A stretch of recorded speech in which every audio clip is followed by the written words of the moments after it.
রাধে রাধে বন্ধুরা। তো দিনটা ছিল 15ই নভেম্বর। এই 15ই নভেম্বর পালন করার জন্য যারা মূল উদ্দেশ্য যাদের, তারা হচ্ছে এই মন্দিরের লোক।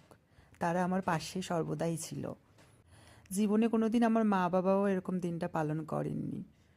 মা তো অনেক ছোটবেলায় মারা গেছে, মা তো করেননি, আর বাবাও এই মন্দিরে আসার পরে এই মানুষগুলোকে পেয়ে আমার মনে হয়েছিল আপনজনকে পেয়েছি।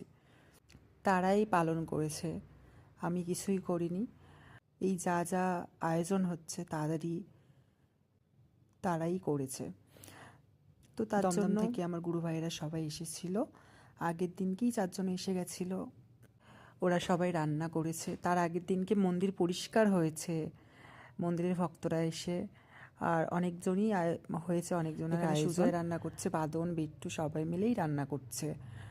এখানে হবে বিষ্ণুভোগ আর চিলি বেবিকর্ন, আরও অনেক কিছুই হচ্ছে। এখানে আদি বসে আছে, আরও অনেক কিছুই হচ্ছে। সব আস্তে আস্তে দেখতে পাবে। আর এরা এখানে রান্না করছে। আজকের আমার ছুটি। আমি উঠেছি কটার সময় জানো? 4টের সময় উঠেছি। উঠে মঙ্গল আরতি করেছি। যেহেতু কার্তিক মাস চলছে, তার উপরে নিয়মসভার ব্রত চলেছে, তো ভক্তগণ আসছে, কি করা যাবে, সবাইকে নিয়ে চলতে হবে। সবার কথা তো আর ফেলা যায় না, সবাই আমার আপন। আর একটা মন্দির চালাতে গেলে সবাইকে নিয়ে চলতে হয়। তো এখানে মমতা বলে এক মাতাজি ছিল, উনি এসে রান্না করছিল কিছুটা। এখানে আমার সচিনন্দন, গৌর গোপাল সব বসে আছে। সচিনন্দন এসেছিল কৃপা করে এই অদমের ইয়েতে। আর এখানে মন মাতাজির বাড়ি চলে গেছিলাম।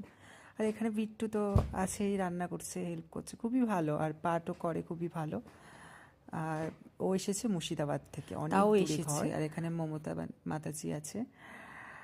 আর এখন বিষ্ণুভোগ কমপ্লিট করা হচ্ছে আর কি। এখানে বাঁধনার বিট্টু মিলে করছে। আর ওখানে তো বাঁধাকপি ভাজছে মনে হয়, যতটা সম্ভব। আর এখানে কীর্তনের সব লোক চলে আসছে আস্তে আস্তে। এখনও তো পুরো আসেনি, কয়েকজন মাতাজিরা এসেছে। এরাই আমার সব কিছু, এদের নিয়েই চলতে হয়। সত্যি এতগুলো ভালো ঘুরেছি, বাট এইরকম মন্দিরে আমাকে খুবই ভালোবাসে। হয়তো মাঝে মাঝে একটু অভিমান করি, একটু রেগে যায়, তো তাও এদেরকে নিয়ে চলতে হয়। এখানে গৌরগোপালের ভোগ হয়ে গেছে, তো এখানে আরতি আমি করে নিচ্ছিলাম। আর এরা তো সব বাংলাদেশের ভক্ত, খুবই ভালোবাসে। আর এখানে তো আমি একমাত্র ছোট মানে আছি আর কি মন্দিরে। মায়েরা তো খুবই ভালোবাসে। ওরা আছে বলে, বা কমিটির নিচে ওরা আছে বলে, মানে কমিটির পরে ওরা আছে বলে মন্দিরটা এতটা সুন্দর, এতটা পরিবর্তন